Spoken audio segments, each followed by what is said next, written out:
Omurukiiko rw'okuhendera omwaka 2025 ahabwa Shema Financial Services bamemba bayanjurwa amagoba ga miliyoni 101 n'obwiga bwa miliyoni 826 na loan za billion 2 na miliyoni 183 ezahirwe bamemba okwetungura omwaka gumwe. We are laying nursery beds for you. You see, government comes up with this affirmative program like a MIOGA, and we have some funds that we are extending to the beneficiary circles. We want you to work with them.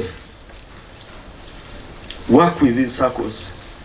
Let them be your members as well.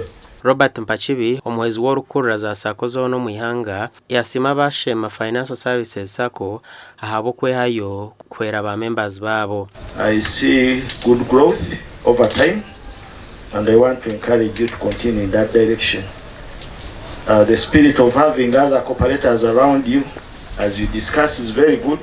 Cooperation among cooperatives, you learn from them, they will also continue learning from you. Kandi nyenda kuhamusiriza ngo Shema Financial Services eri hamusinje mulungi nehoraje kandi nakuwa noreba performance ombetabo byitu we are on the right track.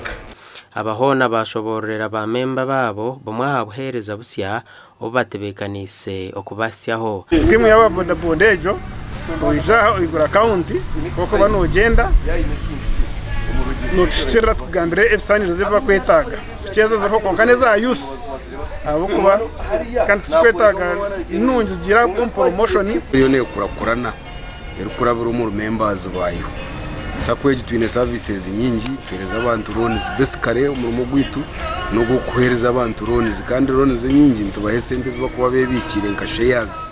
Shema Financial Services yasyamatajana agarumuka abohe micherere cyunda na katoche z'abantu ahasente z'amagoba make genda akakore byaye kandi akagira ikiyashaze tereza school fees loan tereza agriculture loans tereza loan z'obushubuzi unga kanje te diro katoche yekizimbe cyabenje kuzubwa.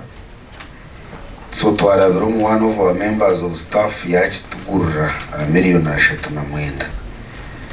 3.9 ikizimbe of course kuchabe cyo gurwa sako kikanjije kwishango wa miliyoni 6. Bamemba bona bakomerwe ntanda ya Pasika gasha kwa mai kwa twachiri.